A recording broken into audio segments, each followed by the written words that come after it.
अच्छा, तो तुम यहाँ हमारा मजाक उड़ाने के लिए आए हो? हाँ? तुम्हारी हिम्मत कैसे हुई? चलो, अरे राजा का आदेश है, यहाँ से हमें बाहर निकालो। हम तुम्हें सोना देंगे, चांदी देंगे, अरे तुम्हें इतना कुछ देंगे कि तुम्हारी 7 पुश्तें बैठकर खाएंगी। मेरी आंखों का इलाज करवाओ, समझे? चलो निकालो हमें यहाँ से। आप अभी तक समझे नहीं महाराज। आप देख नहीं सकते, फिर भी आप अपनी उसी अकड़ में हैं। मतलब रस्सी जल गई पर बल नहीं गया। महाराज, ये कोई साधारण घास नहीं थी जिस पर आप अपने पैर रख के आगे बढ़ रहे थे। इस जंगल की मिट्टी भी उन लोगों को पहचानती है जिनके दिलों में घमंड का जहर होता है। आपके आंखों की रोशनी तब तक वापस नहीं आएगी जब तक आप अपने अंदर के उस मैं को, अहम को खत्म नहीं कर देते। और रही बात सोने की, तो महाराज इस जंगल में आपके सोने के सिक्कों की कीमत इन सूखे पत्तों से भी कम है। हाँ। बकवास, बकवास मत करो, मुझे किसी की जरूरत नहीं है। हम यहाँ से खुद निकल जाएंगे। अरे राजा है हम, राजा यूं हार नहीं मानते। हाँ, हाँ, हाँ, हाँ, हाँ। राजा गुस्से में बिना कुछ देखे आगे की तरफ भागने की कोशिश करता है।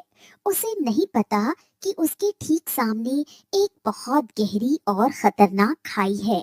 वो जैसे ही खाई के किनारे पहुंचकर फिसलने लगता है, माधव अपनी जान की परवाह किए बिना छलांग लगाता है और राजा का हाथ मजबूती से पकड़ लेता है। महाराज, संभल कर, नीचे मौत है। ऊपर आइए। आइए आइए आइए आइए ऊपर। अरे मुझे मुझे बचा लो लड़के, मुझे मत छोड़ना, मैं मरना नहीं चाहता, बचा लो।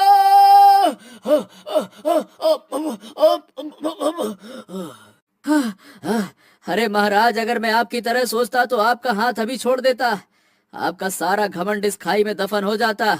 लेकिन अब गरीब की माँ उसे इंसान बनना सिखाती है, जानवर नहीं। चलिए आइए ऊपर आइए।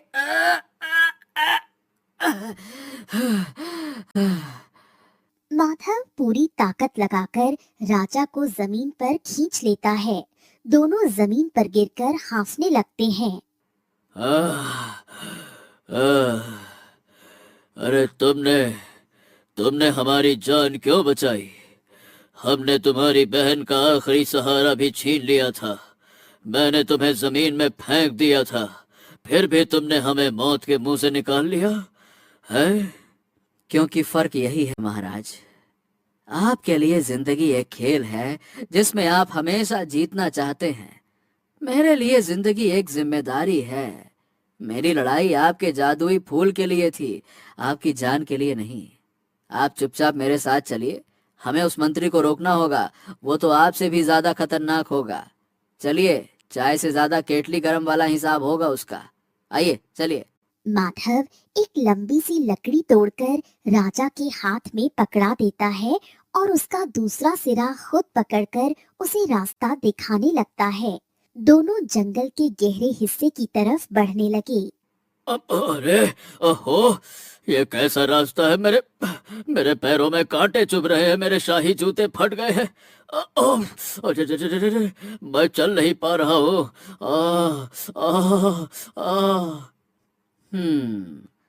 ये असली दुनिया ऐसे ही होती है महाराज।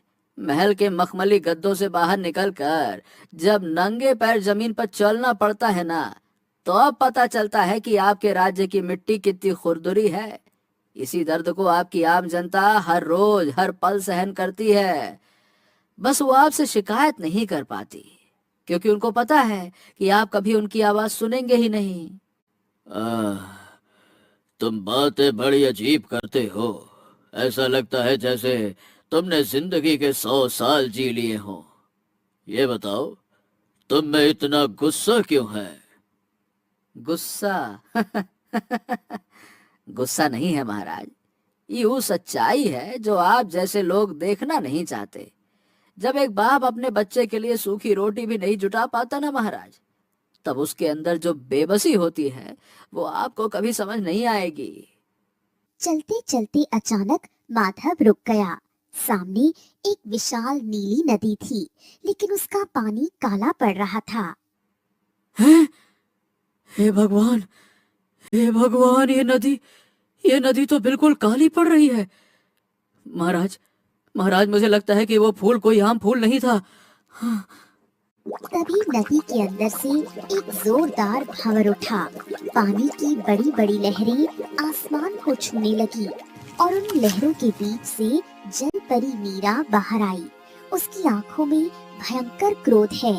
इंसानों, तुम्हारी इतनी हिम्मत कि तुम मेरी नदी की शांति को भंग करो। मेरा दिल कहाँ है? वो जादुई फूल मेरा दिल है। अगर सूरज ढलने से पहले वो मुझे वापस नहीं मिला तो मैं इस पूरे राज्य को इस काले जहरीले पानी में डुबो दूंगी। जलपरी जी, देखिए, शांत हो जाइए। हम आपका दिल वापस करने ही आए थे, लेकिन वो फूल अब... मुझे बहाने नहीं सुनने। जिसने भी मेरा फूल चुराया है, मैं उसे तड़पा तड़पा कर मारूंगी। हमने उसे चुराया था जलपरी। महाराज, आप ये क्या कह रहे हैं? ये सच है। मेरे लालच और हमारे घमंड ने वो फूल उठाया था। इस लड़के का कोई दोष नहीं है।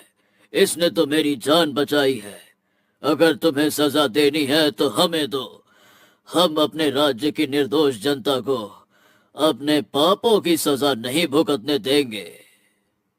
अरे वाह वाह, क्या बात है।